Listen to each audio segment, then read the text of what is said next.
अमाल की किताब 23वां बाब।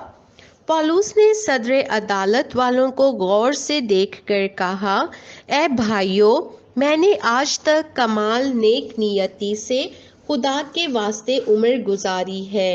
सरदार काहिन हननिया ने उनको, जो उसके पास खड़े थे, हुक्म दिया कि उसके मुंह पर तमाचा मारो। पौलुस ने उससे कहा, ए सफेदी फिरी हुई दीवार, खुदा तुझे मारेगा। तू शरीयत के मुआफिक मेरा इंसाफ करने को बैठा है, और क्या शरीयत के बरखिलाफ मुझे मारने का हुक्म देता है? जो पास खड़े थे उन्होंने कहा, क्या तू खुदा के सरदार काहिन को बुरा कहता है? पौलुस ने कहा, ए भाइयों, मुझे मालूम ना था कि ये सरदार काहिन है, क्योंकि लिखा है कि अपनी कौम के सरदार को बुरा ना कहे।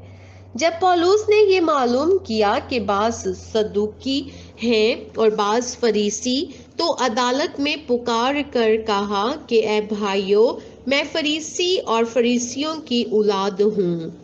मुर्दों की उम्मीद और कयामत के बारे में मुझ पर मुकदमा हो रहा है। जब उसने ये कहा तो फरीसियों और सदूकियों में तकरार हुई और हाजरीन में फूट पड़ गई, क्योंकि सदूकी तो कहते हैं कि ना कयामत होगी, ना कोई फरिश्ता है, ना रूह, मगर फरीसी दोनों का इकरार करते हैं। बस जब बड़ा शोर हुआ और फरीसियों के फिरके के बाज फकिया उठे और यूं कहकर झगड़ने लगे कि हम इस आदमी में कुछ बुराई नहीं पाते, और अगर किसी रूह या फरिश्ते ने इससे कलाम किया हो तो फिर क्या। और जब बड़ी तकरार हुई तो पलटन के सरदार ने इस खौफ से कि मबादा पौलुस के टुकड़े कर दिए जाएं, फौज को हुक्म दिया कि उतर कर उससे उनमें से जबरदस्ती निकालो और किले में ले आओ। उसी रात खुदावन उसके पास आ खड़ा हुआ और कहा, खातिर जमा रख कि जैसे तूने मेरी बाबत यरूशलेम में गवाही दी है, वैसे ही तुझे रोमा में भी गवाही देना होगा। जब दिन हुआ तो यहूदियों ने एका करके और लानत की कसम खा कर कहा कि जब तक हम पौलुस को कत्ल ना कर लें, ना कुछ खाएंगे ना पिएंगे। और जिन्होंने आपस में ये साजिश की वो 40 से ज्यादा थे। बस उन्होंने सरदार काहिनों और बुजुर्गों के पास जाकर कहा कि हमने सख्त लानत की कसम खाई है कि जब तक पौलुस को कत्ल ना कर लें कुछ ना चखेंगे। बस अब तुम सदर अदालत वालों से मिलकर पलटन के सरदार से अर्ज करो कि उसे तुम्हारे पास लाएं। गोया तुम उसके मामले की हकीकत ज्यादा दरियाफ्त करना चाहते हो, और हम उसके पहुंचने से पहले उसे मार डालने को तैयार हैं। लेकिन पौलुस का भांजा उनकी घात का हाल सुनकर आया और किले में जाकर पौलुस को खबर दी। पौलुस ने सूबेदारों में से एक को बुलाकर कहा, इस जवान को पलटन के सरदार के पास ले जा, ये उससे कुछ कहना चाहता है। बस उसने उसको पलटन के सरदार के पास ले जाकर कहा कि पौलुस कैदी ने मुझे बुलाकर दरखास्त की कि इस जवान को तेरे पास लाऊं कि तुझसे कुछ कहना चाहता है। पलटन के सरदार ने उसका हाथ पकड़कर और अलग जाकर पूछा कि मुझसे क्या कहना चाहता है। उसने कहा, यहूदियों ने एका किया है कि तुझ से दरखास्त करें कि कल पौलुस को सदर अदालत में लाएं।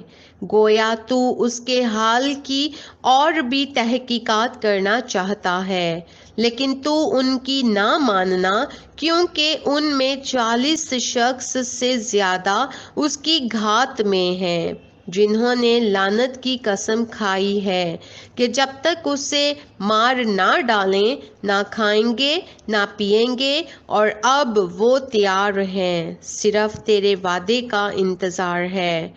پس سردار نے جوان کو یہ حکم دے کر رخصت کیا کہ کسی سے نہ کہنا کہ تو نے مجھ پر ظاہر کیا، اور 2 صوبیداروں کو پاس بلا کر کہا کہ 200 سپاہی اور 70 سوار اور 200 نیزہ بردار پہر رات گئے کیسریا جانے کو تیار کر رکھنا، اور حکم دیا کہ پولوس کی سواری کے لیے جانوروں کو بھی حاضر کریں تاکہ اس سے فیلکس حاکم کے پاس صحیح سلامت پہنچا دیں، اور اس مضمون کا خط لکھا: کلودیوس لوسیاس کا فیلکس بہادر حاکم کو سلام۔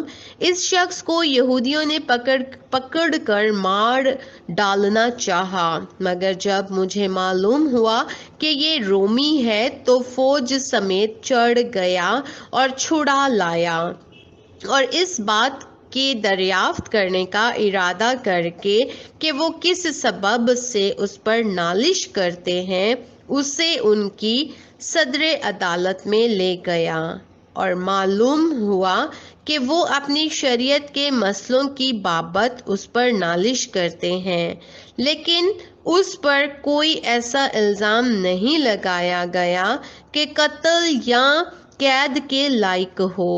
اور جب مجھے اطلاع ہوئی کہ اس شخص کے برخلاف سازش ہونے والی ہے تو میں نے اسے فوراً تیرے پاس بھیج دیا ہے، اور اس کے مدعیوں کو بھی حکم دے دیا ہے کہ تیرے سامنے اس پر دعویٰ کریں۔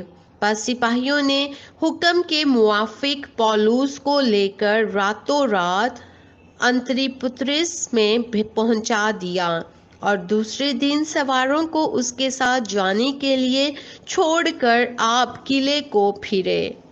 انہوں نے کیسریا میں پہنچ کر حاکم کو خط دے دیا اور پولوس کو بھی اس کے آگے حاضر کیا۔ اس نے خط پڑھ کر پوچھا کہ یہ کس صوبے کا ہے، اور یہ معلوم کر کے کہ کلکیا کا ہے اس سے کہا کہ جب تیرے مدعی بھی حاضر ہوں گے تو میں تیرا مقدمہ کروں گا، اور اسے ہیرودیس کے قلعے میں قید رکھنے کا حکم دیا۔